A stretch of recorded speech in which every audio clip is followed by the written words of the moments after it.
You're listening to the Otis Jiry channel.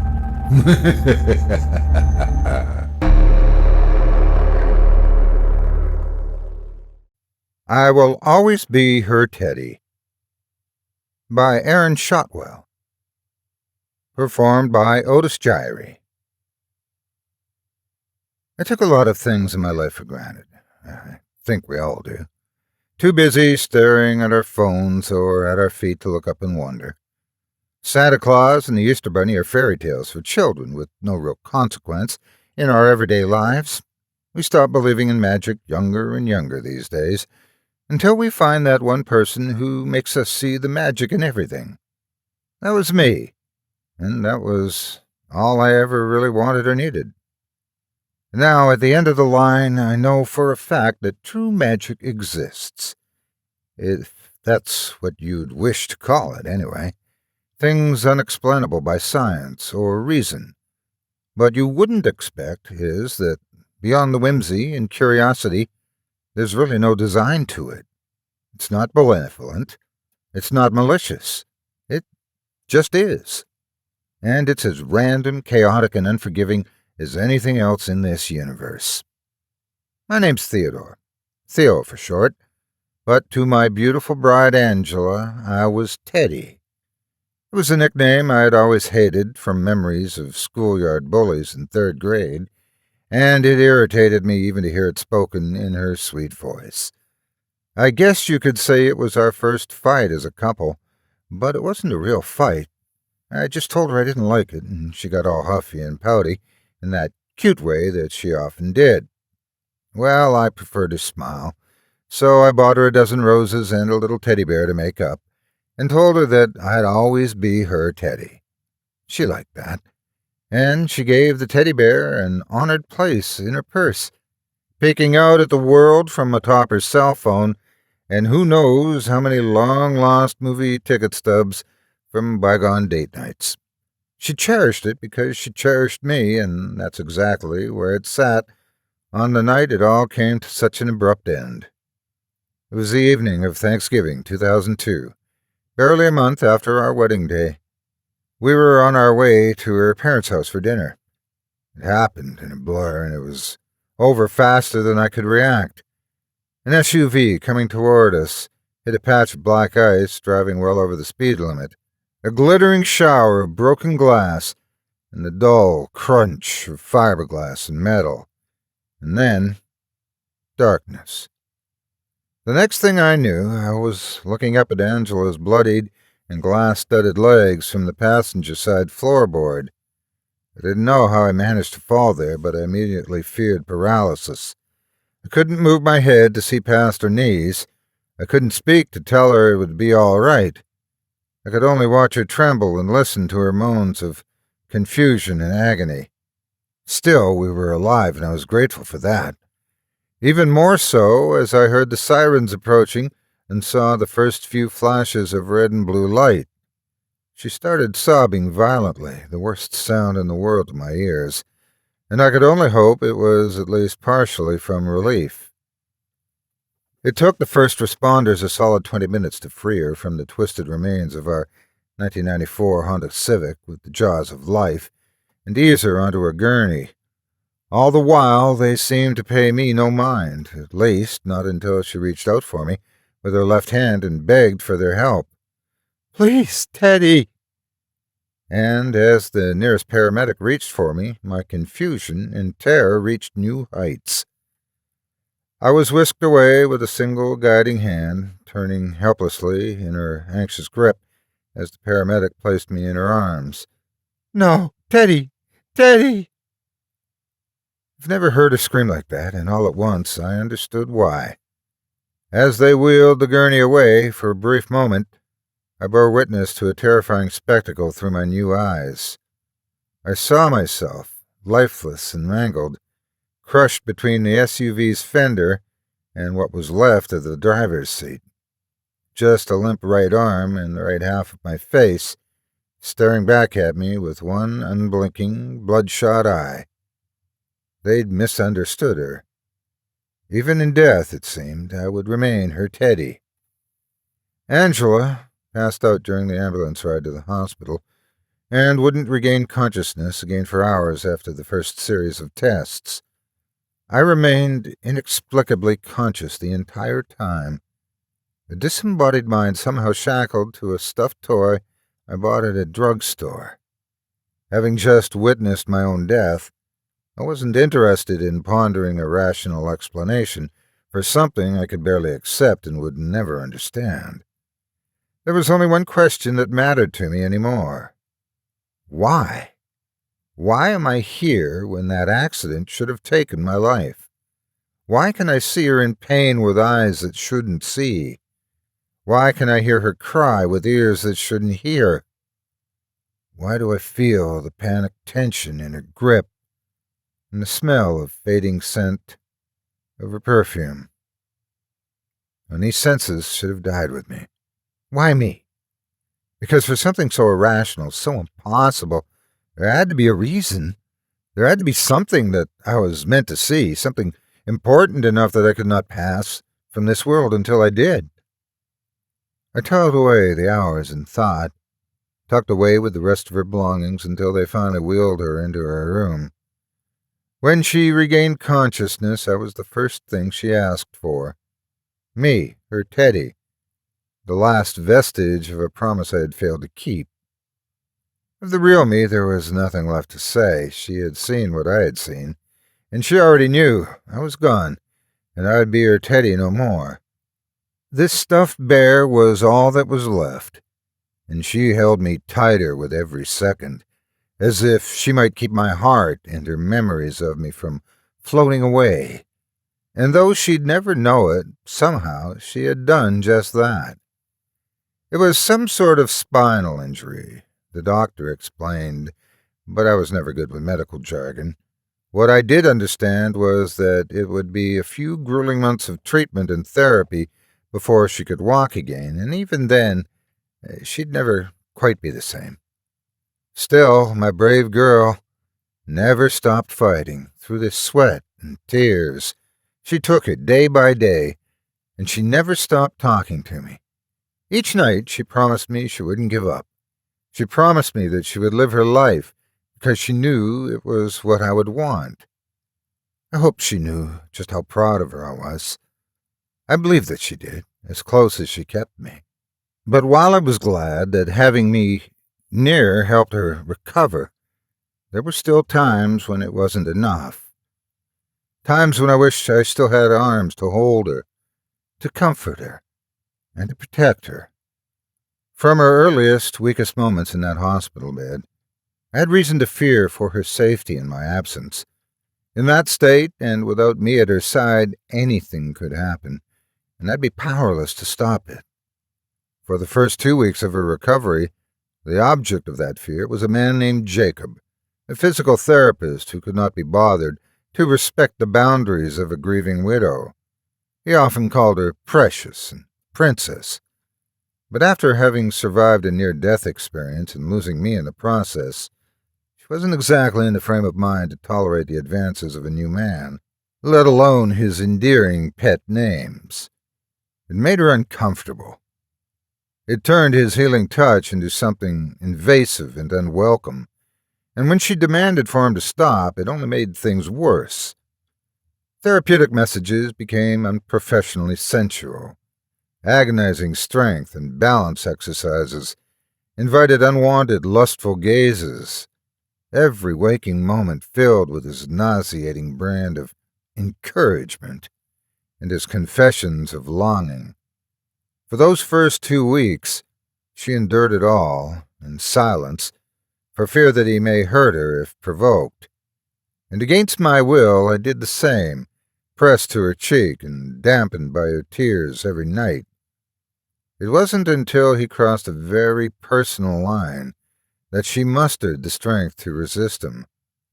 As he massaged her left thigh to her lasting discomfort, one unpleasant Tuesday morning, she noticed a familiar shimmer from her right ring finger. A simple white gold band with a diagonal 3-diamond inlay, and I could hear a tremor of rage in her voice as she noticed it missing from the chain around her neck. Is that my husband's wedding band? He could have only stolen it when the painkillers let her sleep more soundly than usual. Yeah, what do you think? He smugly admitted. Doesn't it look better on me? Lucky coincidence that he wore the same size.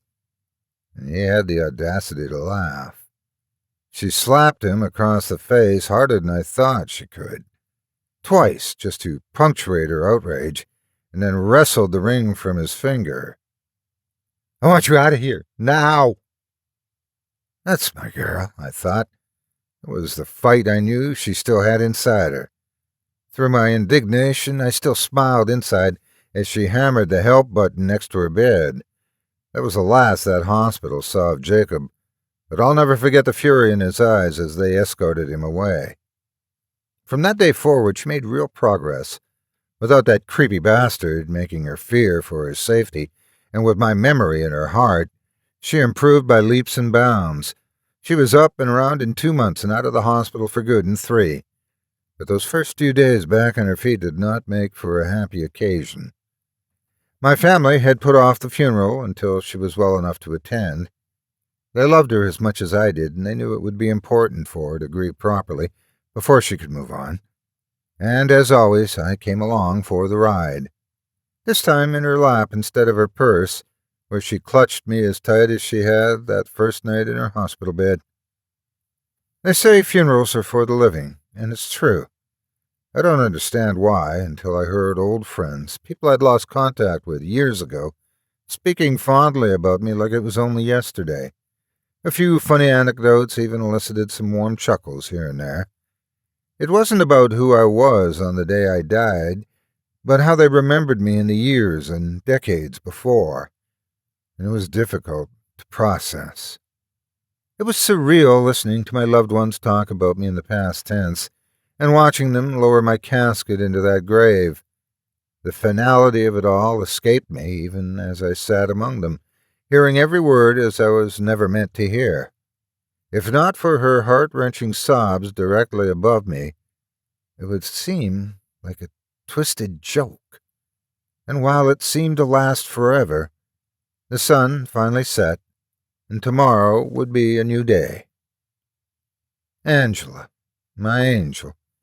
She never let me go, but with each passing day the pain of loss faded a little more.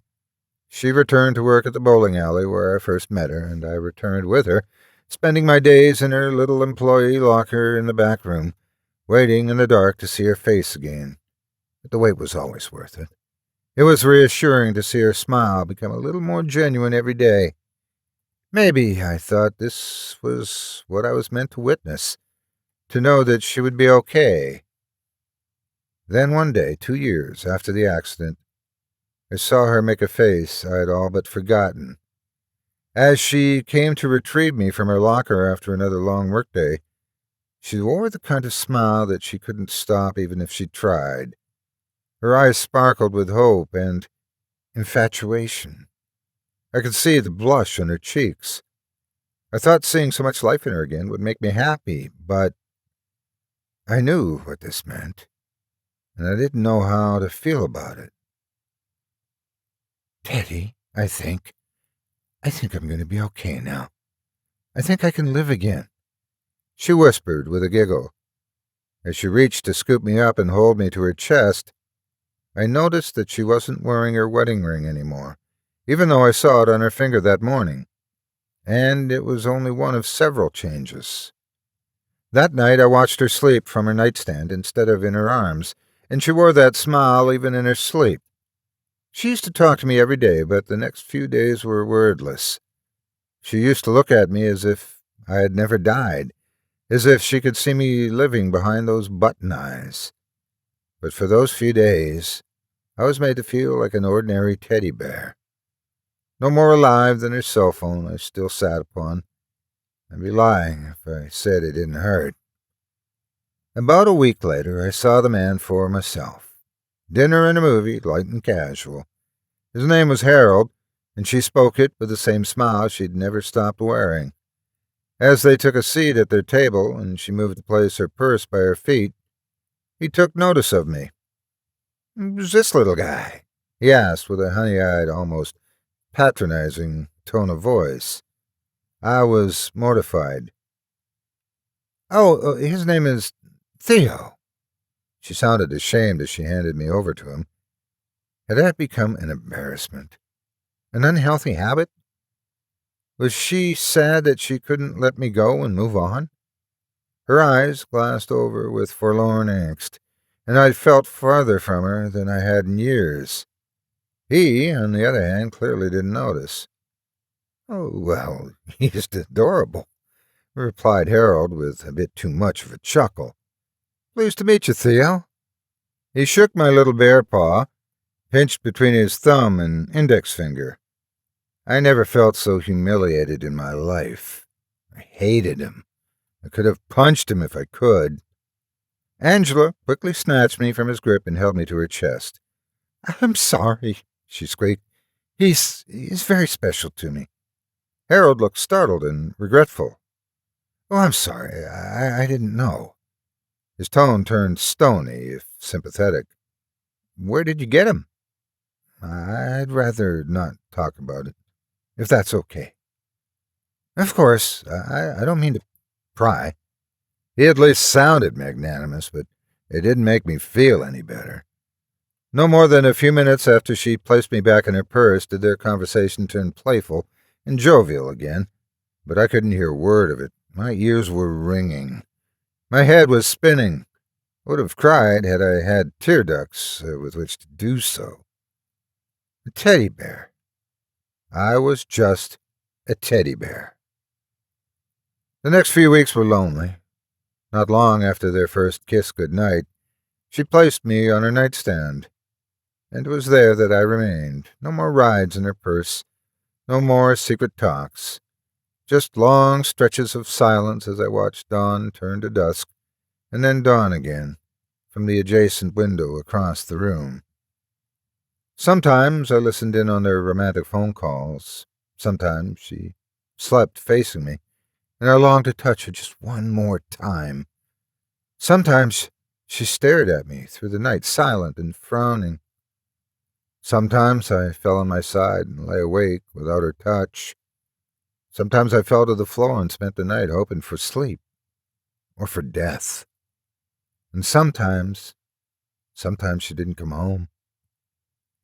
And I was left to contemplate the darkness alone, pondering memories of us, memories of her, of happiness, memories of sadness, of the day I died, and of that hospital room, and memories of him, the repulsive Jacob, wearing my ring like he owned it, like he owned her. Memories that haunted me with every stirring shadow in the moonlight beyond her window. One afternoon, as if to salt the wound of my misery, it was Harold who walked into Angela's bedroom and took me up from the nightstand. I could see her watching from the doorway, wearing something of a warm-hearted smirk. He looked me in the eyes, and he spoke with gravity and sincerity. Hello, Theo. He smiled. He wasn't speaking to Theo the teddy bear. He was speaking to me. Angela told me everything. She told me who you were. She told me what you meant to her and what you mean to her now. I don't know if you can hear me, but I know she spoke to you through this bear, and I can only hope my voice reaches you now. I felt acknowledged. For the first time since I died, I felt like a person again, like a man. It was a terrible thing that happened, he continued. You were taken so young, and she has suffered immeasurably for it. I'm sure you know you've been in her heart all this time. You were the reason she could walk again and live again. I don't know everything, and I'm sure there are plenty more stories to hear, but from the little I know, you were a great man. You deserved better than this. You deserved to grow old with her. He wasn't humoring her or treating her like she was crazy. He was being respectful. He spoke to me as if he were standing before my grave. I couldn't hate him any more. I know I can never replace you, Theo. I would never try. If any part of you is left in this world, if you can hear me now, then I hope you know that I'm a friend. And I promise you, for the rest of her time in this world, I will care for her as you would. I love her now, not just for myself, but for you and for what should have been. So rest in peace, and know that your memory will never die as long as we live. It felt practiced, like he'd rehearsed this speech in his head many times before he said it aloud, but not in a bad way. It wasn't forced or awkward. It was sincere. He knew what this meant to her and what it would have meant to me. He shook my paw one more time, slowly. And this time, it felt genuine. With tears in her eyes and a smile on her face, she took me in her hands and looked me in the eye one last time. I'm okay, Theo. I can live my life again. Thank you for everything. Wherever you are, my heart is with you always. She kissed me on my little bare nose and placed me in the storage space above her closet where I would be safe, right next to our wedding bands and a small jewelry box. I heard them make love in our bed for the first time that night, and I was surprisingly okay with it. I knew he would take care of her. My heart was at ease, and at last I felt I could finally pass on from this world. But I didn't. I was content to let those be my last moments on this earth, but they just weren't. No matter how long I waited or how hard I wished, I remained trapped, alone in the dark for days, weeks, months, years of loneliness, comforted only by sounds and sensations of the familiar and the alien, muffled conversations and laughter by day, sometimes strange shuffling and grunts in the night, the heat of summer, the cold of winter, and eventually the sweetest sound in the world, the cries of a newborn baby. It would be several more maddening summers and winters listening from the dark before I saw the baby's face, and there are few days I remember quite as clearly. Angela was absolutely glowing, however tired, and such a welcome sight after so long. She was smiling as she took me down from the shelf, but not really at me. Those days had passed. "Look what I got, Mia," she cooed in a sing-song's voice to the chestnut-haired toddler waddling toward her with open arms. Mia had her mother's eyes. "This is Mommy's special teddy bear. His name is Theo. Can you say Theo?" Mia tried her best, but she wasn't so good with the TH sound just yet. It warmed my heart. Theo used to be Mommy's most special friend, and now he's yours, baby girl. Take good care of him." Mia smiled and hugged me tight. I spent that night in Mia's arms under her unicorn bedspread, and it would be the first of many. She didn't really understand the gift her mother had given her, and I wasn't terribly keen on the idea of being a child's toy. But Angela made sure I remained an inside toy, as she put it, and the opportunity to watch this little girl grow up was well worth a bit of wear and tear. She was the daughter I'd never had. For years I was there for every boo-boo and every nightmare. I heard every new word. With every new toy, I still held a special place. She even snuck me out in her backpack a few times during her first few years of school, and I was there to hear her learn and make new friends. Maybe, I would often think, there was more to see. Maybe I remained in this world for her. I wish I could believe that now, but this, too, could not last. Eventually, she started to grow up, and in the age of make-up gossiping boys, there was just no room for a lonely teddy bear. So I found myself frequently buried under piles of dirty clothes or kicked under the bed, and eventually in the confines of a long-forgotten toy chest, so deep that no sound could reach me. And still, I remained shackled to this bear. Even Angela didn't think to rescue me, being too busy with the responsibilities of motherhood. I couldn't have imagined a worse torture as a disembodied mind, but time had yet more to show me. It wouldn't be for more than a decade that I would see the light of day again. For a moment, through my hazy memory, I thought that the first face I saw was Angela's from the day before I died. Mia looked so much like her mother, but her gaze was impartial. She looked at me for less than 3 seconds before she tossed me aside into a basket of her other old toys, then carried me out into the sunlight on the front lawn. I already knew what was happening when I saw the other tables full of odds and ends, and it filled me with dread. I only got a brief glimpse of Angela as she walked by, and I wished that I could have turned my head to take a longer look. She wore a touch of silver these days, but she had aged more gracefully than I could have imagined. Somewhere behind me there was a heavy-hearted talk of Mia going off to college, talks of her baby girl having become a woman, and Mia's reassurance that she would always be her baby girl. Talks of this menagerie of memories, helping to shuttle Mia off to her future. Angie always did have a way with words, and it was those words which led me to believe that she never knew I was up for sale, nor would she ever, as a stranger walked up to Mia and asked about me. "How much for the teddy bear? My granddaughter would love it," he chimed. And for all the inseparable love in the end, Mia let me go for a measly $10. I couldn't believe this was what was happening to me. Why am I still here? Wasn't this whole ordeal some sort of spiritual revelation? What possible reason could there be for me to witness this?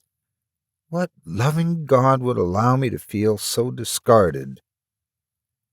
As I asked myself those questions, as I begged whatever power kept me here to release me, a chill ran through me. Something terrible was coming. I could tell from his labored breathing during that otherwise uncomfortably silent car ride. From the way he clutched me in an angry fist as we descended the stairs to his cramped ground-level apartment.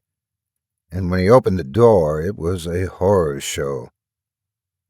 There were walls covered in familiar images, some printed, some snapped in Polaroid, some crudely drawn, but still recognizable. Some old, some very recent. And she was in all of them, my Angela. "Remember me, little guy? I remember you," he mused with a voice like gravel and tar. He sat on the filthy couch and turned me to face him, and the dim daylight from the far window shone on the crests of his now craggy face. The years weren't kind to him. Age lines, stress lines, salt and pepper hair, rough and gray 5 o'clock shadow, and what looked like the onset of glaucoma in his crazed eyes. But even still, of course, I remembered him. How could I forget? I remember how she held you the way she should have held me. He drew a pocket knife and flicked it open, the tip of the blade pointing between my eyes. The terror I felt was instant and hair-raising. Why is this happening? Why are you making me see this? I remember how you comforted her as I should have comforted her. I wish I could tell you that my senses contained in this stuffed toy only let me feel what I wanted to feel. I wish I could tell you I felt no pain when he hacked off my left arm, and that it didn't blind me when he severed the stitching of my right eye. I guess it wasn't just so I could feel her hugs and kisses.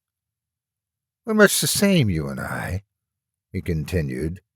I could hardly hear him through my own racing thoughts and the piercing agony, where my eyes should have been. We weren't good enough. We were thrown out like garbage. So I want you to be there. I want you to be there when I make it right." I didn't know what that meant, but I could guess. And that's all I could do as I lay on the couch, mangled and distraught, as I watched him prepare for what was to come. As the sun set, I listened to him dictate his mad letter of obsession and resentment, one word at a time. He did not expect to survive. The car ride back to the house felt much longer. I could smell the gasoline on his clothes and hear it sloshing around in the canisters he loaded in the back seat. I could see the pistol under his belt and the knife he used to mutilate me sat next to me on the passenger seat, the light of each passing street lamp glinting from the blade. I couldn't escape. I couldn't help, nor could I warn them. I could only plead and pray, knowing with an increasing certainty that my prayers would go unheard and unanswered. "Please, God, don't let me see this. Please, don't let him hurt my angel." I was only spared the sight of what he did as I tumbled from the pocket he had stuffed me in while he feverishly crept up to the master bedroom upstairs. But I was not spared the sounds of their screams, nor the gunshots that silenced them, nor the heat and glow of the flames only moments later. From the foot of the stairs, my one dark solace was hearing the police gun him down as they stood on the lawn admiring his work. He didn't get the chance to end it himself. When all was said and done, the love of my life and her husband were wheeled out in body bags. I can only be grateful that Nia was not home when it happened, as much as it would scar her later. Regrettably, I survived with little more than a few singed fibers and a boot print courtesy of Jacob as he rushed for the front door. To this day, I've spent more time in his godforsaken teddy bear than I have in living flesh, and the past 5 years of that time have been spent in an evidence locker, right next to the plastic bag containing the sick fuck's final words to the world. 5 years reliving that horrible night. 5 years of tears I cannot shed. 5 years wishing for oblivion, and praying that my Angela rests in peace. Even now, as I wait my turn to plunge into the disposal incinerator, I wonder what manner of cosmic mischief has done this to me, or whether or not the destruction of this teddy bear will set me free. But I cannot deny this unescapable truth. True magic exists, and it has no sympathy. It is as random, chaotic, and unforgiving as anything else in this universe. Thank you so much for taking time out of your day to listen to this story in its entirety. If you enjoy what you hear and what I do and would like to support me and my efforts, visit my Patreon page at patreon.com/Otis Jiry. If you haven't yet, please hit the like button and subscribe today, and share this video with everyone on your social media. It helps more than you could ever imagine. Again, thank you for listening and have a great day. God bless you.